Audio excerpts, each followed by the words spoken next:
Hi hello welcome to our channel. నేను మీ నివాస్ వాల్మీకి. ఈ ఆఫర్లో క్రాష్ కోర్సు మనం కంటిన్యూషన్ చేస్తున్నాం. అయితే ఇంకా చాలా మంది డౌట్స్ అడుగుతున్నారు. అసలు ఆ క్రాష్ కోర్సులో 14 డైమెన్షన్స్ లో name correction, name change, birth babies కి నేమ్ డిసైడ్ తో పాటు ఇంకా అదనపు ఎలిమెంట్స్ ఏమేమి తెలుసుకోగలము అని అడుగుతున్నారు. కాబట్టి అలాంటి సందేహాలున్న వారి కోసం అసలు ఈ 14 డైమెన్షన్స్ లో మీరు నేర్చుకునే అంటే ఈ 14 డైమెన్షన్స్ క్రాష్ కోర్సులో 1 డేలో మీరు నేర్చుకునే కంటెంట్ ఏంటి అనేది కొంత వివరణాత్మకంగా మీకు చెప్పడానికి ప్రయత్నిస్తాను. నెంబర్ 1, పుట్టిన తేదీని ప్యాటర్న్ గా మార్చుకొని రూలింగ్ డెస్టినీ నెంబర్స్ ని గుర్తించడం. అంటే మనకు ఒక డేట్ ఆఫ్ బర్త్ ఇచ్చారనుకోండి, 25th 9th 2002 ఇలా ఇస్తే దీన్ని ఒక ప్యాటర్న్ గా మార్చుకొని దానిలో రూలింగ్ నెంబర్ ఏది, డెస్టినీ నెంబర్ ఏది అనేది డిసైడ్ చేయటం ఎలా కనుక్కోవాలి, ఇది మొదటగా నేర్చుకుంటారు.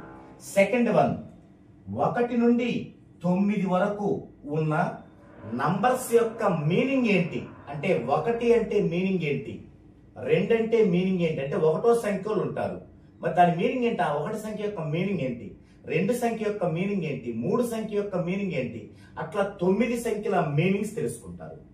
మూడవది 1 నుండి 9 వరకు ఉన్నటువంటి నంబర్స్ యొక్క స్వభావం ఏంటి, 1వ నెంబర్ స్వభావం ఏంటి, 2వ నెంబర్ స్వభావం ఏంటి, 3వ నెంబర్ స్వభావం ఏంటి, ఇట్లా 9 నెంబర్స్ కి స్వభావం తెలుసుకుంటారు. Next name starting letters, lucky dates, lucky colours తెలుసుకుంటారు. అంటే వీరున్నారు, వీరికి నేమ్ స్టార్టింగ్ లెటర్ ఏముండాలి, వీరి యొక్క లక్కీ డేట్స్ ఏంటి, లక్కీ కలర్స్ ఏంటి, ఇది తెలుసుకుంటారు. Next strength, sound, frequency tables గురించి వివరణ. స్ట్రెంగ్త్ టేబుల్ ఉంటుంది, అలాగే సౌండ్ ఫ్రీక్వెన్సీ టేబుల్ ఉంటుంది. దాని యొక్క అర్థం ఏంటి, మనం ఒకరి స్ట్రెంగ్త్ చూసినప్పుడు దాన్ని మనం ఎలా అర్థం చేసుకొని వారికి చెప్పాల్సి ఉంటుంది అనే వివరణ ఉంటుంది. Next English total letters, vowels, consonants వివరణ. అంటే ఒక నేమ్ తీసుకుంటే, విజయ్ అని ఒక నేమ్ తీసుకుంటే ఈ నేమ్ లో టోటల్ ఏంటి, ఈ నేమ్ యొక్క టోటల్ ఏంటి, తర్వాత దీంట్లో వోవెల్స్ ఐ ఏ, ఈ 2 వోవెల్స్, ఈ వోవెల్స్ టోటల్ ఎంత, కాన్సోనెంట్స్ టోటల్ ఎంత అనేది ఉంటుంది. అయితే విజయ్లో ఐ ఏ మాత్రమే వోవెల్స్, కానీ విజయ అనే నేమ్ ఉందనుకోండి, దీంట్లో ఐ ఏ తో పాటు వై కూడా ఓవెల్ అవుతుంది. వై ఎందుకు ఓవెల్ అవుతుంది, ఏ సందర్భంలో అవుతుంది, అలాగే కొన్ని సందర్భాల్లో డబ్ల్యూ కూడా ఓవెల్ అవుతుంది. ఇలాంటి వివరణాత్మకమైన విషయాల గురించి మనం తెలుసుకుంటాం. తర్వాత చాల్దియన్ పైథాగరస్ టేబుల్స్ వివరణ. చాల్దియన్ టేబుల్ మనకి న్యూమరాలజీలో ఎక్కడ బట్టినా మనకి 2 పద్ధతులు, చాల్దియన్, పైథాగరస్. ఇందులో చాల్దియన్ టేబుల్ ఏంటి, దాని వివరణ ఏంటి, అలాగే పైథాగరస్ టేబుల్ ఏంటి, దాని వివరణ ఏంటి. అసలు పైథాగరస్ అనేది పైథాగరస్ కాదు, హాన్స్ డి కాస్. అది పైథాగరస్ గా ఎందుకు మనం చేస్తున్నాము, ఇలాంటి ఆసక్తికరమైన విషయాల్ని నేర్చుకుంటాం. తర్వాత dead anti, anti combination tables. Dead anti table, anti table, ఈ కాంబినేషన్స్, డెడ్ యాంటీ కాంబినేషన్స్ 6 ఉంటాయి. ఆ 6 కాంబినేషన్స్ ఏంటి, ఎందుకు వాటిని డెడ్ యాంటీ అన్నాము, అలాగే మరి యాంటీ కాంబినేషన్స్ ఏంటి అనేది వివరణ మనం తీసుకుంటాం. తర్వాత కూల్ నెంబర్స్ ఏంటి, వీక్ నెంబర్స్ ఏంటి. ఒకరి డేట్ ఆఫ్ బర్త్ ప్యాటర్న్ లో కూల్ నెంబర్స్ ఉండటం వల్ల వారి హెల్త్ బాగుండదు, అలాగే వీక్ నెంబర్స్ ఉండటం వల్ల కెరీర్ పరంగా డౌన్ ఫాల్ అవుతుంది. మరి హెల్త్ బాగుండకపోతే ఏ పీరియడ్స్ లో హెల్త్ బాగుండదు, అలాగే డౌన్ ఫాల్ అయితే కెరీర్ ఏ పీరియడ్స్ లో అవుతుంది, అది ఎలా తెలుసుకోవాలో నేర్చుకుంటాం. తర్వాత బ్యాడ్ నెంబర్స్ గురించి కంప్లీట్ వివరణ. వాస్తవంగా 25 గా బ్యాడ్ నెంబర్స్ ఉన్నప్పటికీ నిజమైన బ్యాడ్ నెంబర్స్ 6. మిగతా ఈ కంప్లీట్ బ్యాడ్ నెంబర్స్ కాదు. మనము కన్ఫ్యూజన్ లో ఉంటాం, ఇది నిజంగా బ్యాడ్ నెంబరే అని. కానీ అదే చాలా మేలు చేస్తుంది. ఉదాహరణకి డెస్టినీ నెంబర్ 4 ఉన్న వాళ్ళకి ఒక నేమ్ లో 4 వస్తే అత్యంత శుభకరంగా ఉంటుంది, చాలా బాగుంటుంది, చాలా పాజిటివ్ ఇస్తుంది. జనరల్ గా ఏమనుకుంటాం, 4 అనేది bad number, mental tension number అనుకుంటాం. అది నిజమే, కానీ వీరికి కాదు. ఏది డెస్టినీ 4 ఉన్నోరికి కాదు. ఇలాంటి ఒక రహస్యమైనటువంటి సీక్రెట్ విషయాలను కూడా మీరు ఈ బ్యాడ్ నెంబర్స్ వివరణలో తెలుసుకుంటారు. తర్వాత వైబ్రేషన్ టేబుల్స్ వివరణ ప్రాక్టికల్స్. ఇది చాలా ముఖ్యమైనది న్యూమరాలజీలో. అసలు వైబ్రేషన్ టేబుల్ ఒకటి ఉంటుంది, చాల్డియన్ లాగా, అలాగే పైథాగరస్ లాగా వైబ్రేషన్ టేబుల్ ఉంటుంది. మరి ఆ టేబుల్ యొక్క వివరణ, దాని యొక్క ప్రాక్టికల్ అంటే చాలా మందికి వైబ్రేషన్ రాయటం అనేది తెలియదు. నేను కూడా మీకు చాలా వీడియోస్ లో ఎంతో విలువైన కంటెంట్ మీకు అందిస్తున్నప్పటికీ వైబ్రేషన్ గురించి కంప్లీట్ గా మీకు అందివ్వలేదు. కారణం ఏంటంటే అది అర్థం కాకుండా గనక మీరు ఏదో విధంగా గనక చేసుకుంటే అది మీకు మంచి కంటే చెడు ఎక్కువ జరిగింది. సో చాలా పెద్ద విషయం వైబ్రేషన్ అంటే, నాట్ ఏ జోక్. కాబట్టి వైబ్రేషన్ అంటే మన సౌండ్ కి సంబంధించిన తెలుగు అక్షరాలకి ఇంగ్లీషు రూపం ఏంటి, నిజమైన వైబ్రేషన్ రూపం ఏంటి అంటే ఆ నుంచి కాకాలు, ఏరాలావ, బండిరా, కాగుణింతం దగ్గర నుంచి గుణింతాలు, ద్విత్వాక్షరాలు, సంయుక్తాక్షరాలు, ఇదంతా కూడా నేర్చుకోవాలి మనం. అదంతా కూడా నేర్పించడం జరుగుతుంది. తర్వాత రాశి చక్రం వివరణ, రాశులు, అధిపతులు, ఇండెక్స్, ఆర్పీల వివరణ. అసలు రాశి చక్రం నమూనా ఎలా ఉంటుంది, దాంట్లో ఎన్ని రాశులు ఉంటాయి, వాటి పేరేంటి, వాటి యొక్క అధిపతులు ఏ గ్రహాలు ఉంటాయి, ఆ గ్రహాల యొక్క వైబ్రేషన్ ఏంటి, దాని నుంచి మనం జన్మ వైబ్రేషన్ ఎలా తీసుకుంటాము, అంటే ఇండెక్స్ ఆర్పీ ఎలా తీసుకుంటాము, ఇది కూడా చాలా ఇంపార్టెంట్. ఇది ఒకటి నేర్చుకుంటాం. తర్వాత ఫ్రోనాలజీ గురించి తెలుసుకుంటాం. అంటే ఫ్రోనాలజీ గురించి పాజిటివ్ సౌండ్ ఏంటి అనే విషయం తెలుసుకుంటూ దాంట్లో హాన్, హెచ్ఏఎన్ హాన్ లాంటి ప్రత్యేకమైన పదాల యొక్క అర్థాన్ని మనం తెలుసుకుంటాం. తర్వాత గ్రాఫాలజీ, సిగ్నేచరాలజీ వివరణ. గ్రాఫాలజీ అంటే ఏంటి, సిగ్నేచరాలజీ అంటే ఏంటి, ఈ యొక్క అదనపు డైమెన్షన్స్. సో ఇవి ఎప్పుడు ఉపయోగిస్తామో, అసలు వీటి యొక్క అర్థం ఏంటి, వీటిని ఎలా తీసుకోవాలి, ఏ సందర్భంలో తీసుకోవాలి అనే వివరణని మనం తీసుకుంటాం. అలాగే రివర్స్ ఆఫ్ టెక్నిక్ మెథడ్ వివరణ. వాస్తవంగా అన్ని డైమెన్షన్లు చేసినప్పటికీ దీన్ని మిస్ అవుతుంటారు చాలా మంది. ఏముంది రివర్స్ ఆఫ్ టెక్నిక్ మెథడ్ ఒకటి లేకపోతే ఏముంది అనుకుంటారు. కానీ ఒకరి యొక్క మానసిక స్థితిని అంచనా వేసేది, వారి కెరియర్ లో డెవలప్ అవుతూ డౌన్ పాలు కాకుండా కాపాడేది ఎగ్జాక్ట్ గా రివర్స్ ఆఫ్ టెక్నిక్ మెథడే. అయితే ఆ రివర్స్ ఆఫ్ టెక్నిక్ మెథడ్ లో ఏం రావాలి నెంబరు, ఏ నెంబర్ వస్తే ఎలా ఉంటది, ఏ నెంబర్ రాకూడదు లాంటి విషయాల్ని తెలుసుకుంటాం. తర్వాత హార్మోనీస్, వాటి ఫేవర్స్, లక్కీ నెంబర్స్ తెలుసుకుంటాం. అంటే ఒకరి యొక్క డెస్టినీని బట్టి వారి యొక్క హార్మోనీస్ ఏంటి, ఈ హార్మోనీసే కాకుండా ఇంకా హార్మోనీస్ కి ఫేవర్ గా ఉండే ఏంటి, ఈ హార్మోనీస్ ఎక్కడ ఉపయోగిస్తాము, మన చార్ట్ లో హార్మోనీస్ ఫేవర్స్ ఎక్కడ ఉపయోగిస్తాము అంటే నేమ్ టోటల్ డిసైడ్ చేయడంలో చాలా ప్రముఖ పాత్ర వహిస్తుంది ఇవి. తర్వాత లక్కీ నెంబర్స్ చాలా చాలా చాలా ఇంపార్టెంట్. మీరు ఆఫ్టర్ నేమ్ కరెక్షన్ మీరు కోర్సు రాసిన తర్వాత మీ జన్మ వైబ్రేషన్ లో మీరు జర్నీ చేయాలంటే ఎగ్జాక్ట్ గా మీకు ఉండాల్సింది లక్కీ నెంబర్స్. ఆ lucky numbers not a joke, అదొక మ్యాథమెటికల్ స్ట్రక్చర్. దాన్ని ఎలా తీసుకోవాలి అంటే ఒక పర్సన్ యొక్క హార్మోనీస్ ప్లస్ జన్మ వైబ్రేషన్, ఈ రెండింటిని కలిపి మనం లక్కీ నెంబర్స్ అంటాం. హార్మోనీస్ డైరెక్ట్ గా ఉంటాయి కానీ జన్మ వైబ్రేషన్ డైరెక్ట్ గా ఉండదు, ఇండెక్స్ ఆర్పీ రూపంలో ఉంటుంది. వాటి నుంచి మనం క్యాల్కులేషన్ చేసుకొని తెచ్చుకొని ఆ హార్మోనీస్ ని మొత్తాన్ని కలిపి ఒక ఆర్డర్ రాసుకుంటే అది లక్కీ నెంబర్స్ అవుతుంది. అది కూడా మనం నేర్చుకుంటాం. తర్వాత డిసైడింగ్ రైటింగ్ కోర్స్ చాలా చాలా ఇంపార్టెంట్. ఇప్పుడు మీరు మార్కెట్ లో చూస్తే న్యూమరాలజిస్టులు అనబడే వాళ్ళు చాలా మంది దీన్ని పెద్ద లెక్కలో తీసుకోరు. ఆ మంచి నెంబర్లు 2-3 తెలుసుంటే వాళ్ళకి ఆ 23 సార్లు రాయండి లేదా 32 సార్లు రాయండి అంటారు. తప్పు చాలా. ఒక పర్సన్ కి ఇంకో పర్సన్ కి రైటింగ్ కోర్సులో చాలా చాలా డిఫరెంట్ ఉంటుంది. అంటే మీరు ఎంతైతే నేమ్ టోటల్ వస్తుందో చాల్డియన్లో అన్ని సార్లు డైలీ రాయాల్సి ఉంటుంది. తర్వాత దాన్ని బట్టి దాన్నే హెచ్చ వేస్తే ఆ వచ్చే సంఖ్య హార్మోనీలో ఉంటే అప్పుడు అన్ని రోజులు రాయాల్సి ఉంటుంది. ఒకవేళ లేకపోతే ఏం చేయాలనేది ఇందులో పద్ధతి ఉంటుంది. ఆ పద్ధతి ప్రకారం చేయాలి. అలాగే ఎన్ని కోర్సులు రాయాలి అనడానికి కూడా ఒక ప్రత్యేకమైన సిస్టమేటిక్ సైంటిఫిక్ మెథడ్ ఉంటుంది.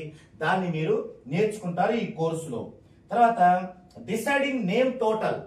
ఎస్, అసలు మన యొక్క ప్యాటర్న్ అనబడే విధిరాతని మార్చి మనకి తర్వాత మన పిల్లలకి భవిష్యత్తుని నిర్ణయించేది ఇదే నేమ్ టోటలే. ఎందుకంటే పంచదార మంచిదా చెడ్డదా అంటే షుగర్ ఉన్న వాళ్ళు చెడ్డదంటారు, షుగర్ లేకుండా లో షుగర్ ఉన్న వాళ్ళు అది మంచిదంటారు. నిజమే. అలాగే ప్రతి దానికి మంచి చెడు ఉంటాయి. అలాగే ప్రతి నేమ్ టోటల్ కి మంచి చెడు ఉంటాయి. 23 రాయల్ నెంబర్ అని 32 ఇంకొక నెంబర్ అని చెప్పుకుంటే సరిపోదు. నిజమే, కానీ అది కొంతమందికి వ్యతిరేకం అవుద్ది. అదే మనం దీనిలో తెలుసుకుంటాం. ఈ డిసైడింగ్ నేమ్ టోటల్ ద్వారా ఎవరికి వ్యతిరేకమైంది, ఎవరికి ఫేవర్ అవుద్ది, ఆ నేమ్ టోటల్ ఇవ్వడం ద్వారా వారి యొక్క విధిరాత అనబడే ఆ యొక్క ప్యాటర్న్ మళ్ళీ కొత్త రూపం ఎలా దాల్చిద్ది. మరి దాల్చగానే ఓకే అవుద్దా? మనం దేవుళ్ళమా? ఓం అనగానే ఓకే అవుద్దా? కాదు కదా. దాని వెనకున్న సైంటిఫిక్ రీజన్ ఏంటి? ఇలాంటి విషయాలన్నీ మనం ఈ యొక్క డిసైడింగ్ నేమ్ టోటల్ లో తెలుసుకుంటాం. తర్వాత లాటిట్యూడ్ లాంగిట్యూడ్ డే గురించి తెలుసుకోవటం. అంటే ఒకరు date of birth, time of birth, place of birth ఇస్తే మనం అసలు ఒక్క స్టెప్ ముందుకేయాలన్నా స్టార్టింగ్ మనకు కావాల్సింది లాటిట్యూడ్ లాంగిట్యూడ్. అంటే ఒక బేబీ ఒక ప్లేస్ లో జన్మించినప్పుడు ఈ యొక్క విశ్వంలో ఆ ప్లేస్ కి సంబంధించి ఒక 7 గ్రహాలు చాలా క్లోజ్ గా ఉంటాయి. అయితే ఆ ప్లేస్ ని మనం నిర్ణయించాలి. ఎందుకంటే కోటాను కోట్ల గ్రహాలు ఇప్పుడు సంచరిస్తుంటాయి భూమి మీద. అలాంటిది మనకి ఆ 7 గ్రహాలు ఏంటి అని నిర్ణయించడానికి, ఎందుకంటే ఆ 7 గ్రహాలే రూలింగ్ గ్రహాలు. వాటి నుంచి వచ్చేది రూలింగ్ మూల గ్రహం ఆర్పి.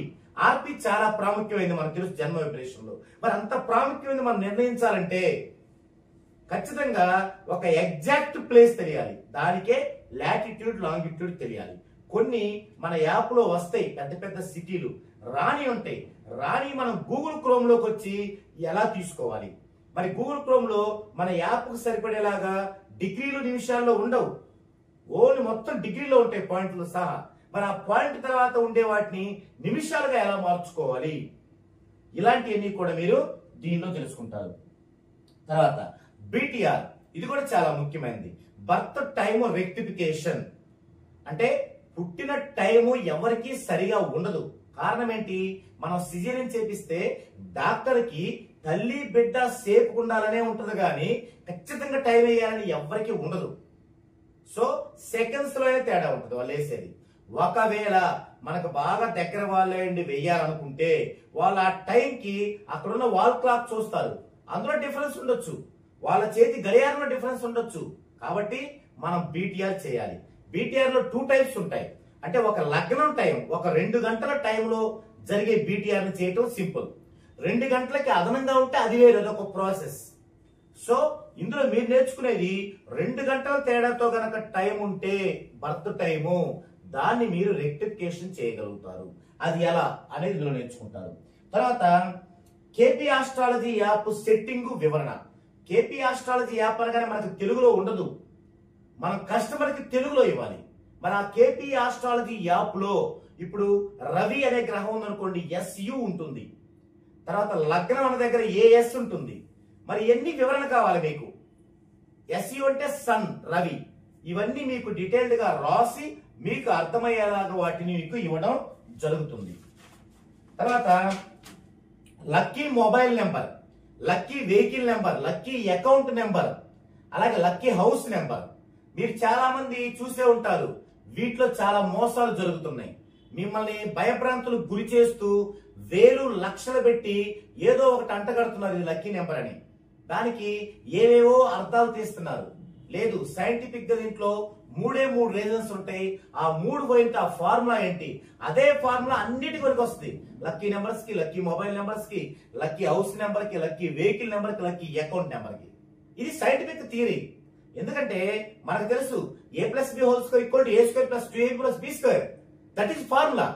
అంతేగాని మన ఇష్టం వచ్చినట్టు ఇక్కడ 0 ఉండకూడదు, ఇక్కడ 4 ఉండకూడదు, ఇక్కడ 5 ఉండకూడదు అంటే అది వారి పైత్యం. మనం భయపడాల్సిన అవసరం లేదు. ఆ భయం లేకుండా కస్టమర్ కి ఒక సైంటిఫిక్ థియరీలో ఉన్న ఆ 3 రీజన్స్ ఏంటి, ఆ 3ంటిని కలిగి ఉన్న ఆ ఫార్ములా ఏంటి అనేది దీనిలో నేర్చుకుంటారు. తర్వాత అదృష్ట సంతానం గురించి వివరణ. అసలు అదృష్ట సంతానం అంటే ఎవరు? ఇప్పుడు ఒక్కొక్కరు బాబో పాపో పుట్టగానే వారికి బాగా కలిసి వస్తుంది. నాకు కూతురు పుట్టగానే బాగా కలిసి వచ్చింది అంటారు, నా కొడుకు పుట్టగానే బాగా కలిసి వచ్చింది అంటారు. నిజమే, అదే వాళ్ళని అదృష్ట సంతానం అంటారు. అంటే ఏ డేట్ లో పుడితే అదృష్ట సంతానం అవుతారు. ఇది తెలియటంలో మనకు ఉపయోగం ఏంటి? ఇప్పుడు సిజేరియన్ చేపిస్తున్నారు, వాళ్ళు 4-5 డేట్లు ఇస్తారు మనకి. అందులో ఈ అదృష్ట సంతానం ఏ డేట్ లో పుడితే బాగుంటుందో మనం ఆ డేట్ లో సిజేరియన్ చేయించుకోవచ్చు. అయితే ఇక్కడ విమర్శించే వాళ్ళు ఉన్నారు, వాళ్ళకై వాళ్ళు పుడితే రైట్ అవుద్ది, కానీ మనం కావాలని పలాంటి డేట్ పుట్టించుకుంటే ఎలా రైట్ అవుద్ది? రైట్ అవుద్ది. అసలు పుట్టుకంటే ఏంటో తెలియదు మనకి. పుట్టుకంటే ఏంటి అంటే తల్లి గర్భంలో నుంచి బయటికి వచ్చి ఈ యొక్క పంచభూతాలతో ఆవాహమైనటువంటి ఆ గాలిని పీల్చుకోవడం పుట్టుక. అది ఎప్పుడైతే అప్పుడే పుట్టుక. మనం 9 నెలలు నిండకుండా 7 నెలలు ఆపరేషన్ తీపిచ్చాం, అదే పుట్టుక. సో మనం అదృష్ట సంతానం ఏ డేట్ లో పుడితే మనకు బాగుంటుందో ఆ డేట్ లోనే సిజేరియన్ మనం చేయించుకోవచ్చు. సో ఇది అదృష్ట సంతానం. నెక్స్ట్ మ్యారేజ్ కాంబినేషన్స్ ఫలితాలు. ఇది చాలా ఇంపార్టెంట్. మనకున్న ఆనవాయితీ అలవాటు ఏంటంటే మనం ఒక సాంప్రదాయ సిద్ధములో ఒక ఆస్ట్రాలజీ బేస్లో ఇది మంచి మ్యారేజ్ డేటు, మంచి ముహూర్తం మనం వింటాం. ఒక్కోసారి ఇప్పుడు ముహూర్తాలు లేవంటారు, తర్వాత ఇప్పుడు ముహూర్తాలు ఉన్నాయి అంటారు. కొట్టిపడేయలేము, కానీ ఒకప్పుడు ఇది అవసరమైంది, ఒక 90 ఏళ్ళు 100 ఏళ్ళ క్రితం. ఇప్పుడు కాదు. అప్పుడున్న ఆ జ్ఞానం ప్రకారం అప్పుడున్నటువంటి ఆ మనుషులకి కొంత ధైర్యాన్ని ఇవ్వడానికి చెప్పిన ఆ పద్ధతి అది. పూర్తిగా తప్పు కాదు, కానీ అదే రైట్ కూడా కాదు అనమాట. సో అయితే ఆ సాంప్రదాయానికి మనం అనుబద్ధంగా ఉన్నాం కాబట్టి అందులోంచి డేట్లు తీసి మనకు ఇప్పుడు అడ్వాన్స్ గా ఏమున్నాయో ఆ కాంబినేషన్ చూస్ చేసుకోవటం అనేది ఉత్తమం. ఇది ఎలా చేయాలి, మన కస్టమర్ని ఎలా కన్విన్స్ చేయాలి, సైంటిఫిక్ ఆధారాలు ఎలా చూపించాలి, ఇవన్నీ కూడా మనం ఇందులో డిస్కషన్ చేసుకుంటాం. నెక్స్ట్ జన్మ వైబ్రేషన్ లో జర్నీ చేయడం గురించి వివరణ. ఇది చాలా ఇంపార్టెంట్. నేను ప్రతి వీడియోలో చెప్తుంటాను, మీరు నేమ్ కరెక్షన్ తీసుకుంటే 50% అయిపోయినట్లు, దాని కోర్సుగా రాస్తే 70% అయినట్లు, ఆ తర్వాత మీరు జన్మ వైబ్రేషన్ జర్నీ చేస్తేనే 100% అయినట్లు. మరి ఎలా జన్మ వైబ్రేషన్ జర్నీ చేయాలి, దాని మీనింగ్ ఏంటి, దాని అర్థం ఏంటి, దాన్ని ఎలా ఫాలో అవ్వాలి, ఇలాంటి విషయాలన్నీ దీనిలో తెలుసుకుంటారు. నెక్స్ట్ ఫైనల్ గా 25th, మొత్తం 25th ఉంటే 25th ఏంటంటే ఏ డేట్స్ లో ఆపరేషన్ జరగకూడదు. సిజేరియన్ జరగటానికి కొన్ని డేట్లు జరగకూడదు, అవి ఫెయిల్ అవుతాయి, మనకి బాగుండదు. అయితే ఏంది, ఒక్క కాన్పే కాదు, ఎవ్రీ ఆపరేషన్, బాడీకి సంబంధించి ఏ ఆపరేషన్ అయినా ఒక 3 డేట్స్ ఉంటాయి జరగకూడని. ఆ 3 డేట్స్ ఏంటి అనేది ఒకటి, మరి ఏ డేట్స్ లో జరగాలి అది, ఇవన్నీ కూడా తెలుసుకుంటారు. సో ఇవన్నీ కూడా 14 డైమెన్షన్స్ లో name correction, name change or name deciding లో భాగంగా ఇన్క్లూడ్ గా ఇన్ని విషయాలను మీరు తెలుసుకుంటారు, 1 డేలో తెలుసుకుంటారు. సో తెలుసుకొని ఇవన్నీ మీకు డీటెయిల్డ్ గా మీకు ఒక మెటీరియల్ ఉంటుంది. ఇవి తెలుసుకొని క్లాసులో 2 నేమ్స్ ని మీరు చేసి వాటిని రిఫరెన్స్ గా పెట్టుకొని ఆ తర్వాత ఇంటికెళ్ళి 3 నెలల్లో ఒక 10 వరకు ప్రాక్టికల్ గా చేస్తే మీరు చక్కగా ఈ యొక్క క్రాష్ కోర్సు యొక్క ఫలితాన్ని పొందొచ్చు. ప్రొఫెషనల్ గా తీసుకోవాలంటే తీసుకోవచ్చు, లేదా మీ ఇంట్లో వాళ్ళకే సరిపడేలా కూడా మీరు చేసుకోవచ్చు. అది మీ ఇష్టం. మీరు ఎలా అంటే అలా నేను సపోర్ట్ ఇస్తాను. ప్రొఫెషనల్ గా తీసుకోవాలి, ఓకే, దాన్ని నేను ఏంటి మార్గాలని చెప్తాను. దాని మీద మీకు ఎలా రెవెన్యూ జనరేట్ అవుతుందో చెప్తాను. తర్వాత లేదు మీ ఇంట్లో వాళ్ళ వరకే, ఓకే, మీకు ఎప్పుడు డౌట్ వస్తే నాకు కాల్ చేస్తే నేను దాని గురించి మీకు వివరణ ఇస్తాను. ఓకే, మనకి ఫీజు కూడా చేంజ్ అయ్యాయి కదా, లాస్ట్ వీడియోలో చూశారు. మనకి ఆన్లైన్ కోర్స్ అయితే ఇప్పుడు ప్రజెంట్ 75,000 తో ఉంది. ఒకవేళ దీన్ని ఆఫ్లైన్ గా నేర్చుకోవాలంటే, అంటే ఇంట్లోనే ఉండి వీడియో పాఠాల ద్వారా నేర్చుకోవాలంటే 60,000 అవుతుంది. హైదరాబాద్ లోకల్ అయితే ఆన్లైన్ కూడా 60,000 అవుతుంది. ఓకే, తర్వాత నేను క్లాసులకు వెళ్ళేటప్పుడు మన ప్రీవియస్ గా నేర్చుకున్న స్టూడెంట్స్ కూడా క్లాసులకు వస్తున్నారు. అయితే ఏం జరుగుతుందంటే మనం వెళ్ళిన దగ్గర హోటల్స్ లో నాతో పాటు ఒకరికే ఛాన్స్ ఇస్తున్నారు. సో అదనపు మెంబర్స్ కి అలౌ చేయట్లేదు. కాబట్టి మీరు గనక నేను వెళ్ళే చోట నేర్చుకున్న వాళ్ళే మళ్ళీ రావాలనుకుంటే మీరే అక్కడ హోటల్తో మాట్లాడుకొని రూమ్ అరేంజ్ చేసే పరిస్థితి అయితే చూసుకోవాలి. ఎందుకంటే నేను వేరే చోటకి వెళ్తే అక్కడ నేను నాన్ లోకల్ కదా, అక్కడ వెళ్ళి నాకు రిస్క్ గా ఉంటుంది అనమాట. ఒకరికైతే ఓకే, నేను అందుకే ఒకళ్ళనే ఒక బ్యాచ్ గా తీసుకున్నాను. మీరు మన స్టూడెంట్స్ కూడా వస్తున్నారు కాబట్టి అలా వచ్చే వాళ్ళు ఎవరంటే ముందుగా నాకు చెప్పి ఆ ఏరియా మీదై ఉండాలి, మీరే వెళ్ళి హోటల్ని బుక్ చేయాలి. ఇందులో మీరు సహకరించాలి, లేదంటే కొంచెం కష్టతరం అవుతుంది. ఇది ఒకటి అర్థం చేసుకోండి. ఓకే, ఇది ఈ వీడియోలో కంటెంట్. నెక్స్ట్ వీడియోతో మరోసారి మరలా కలుద్దామండి.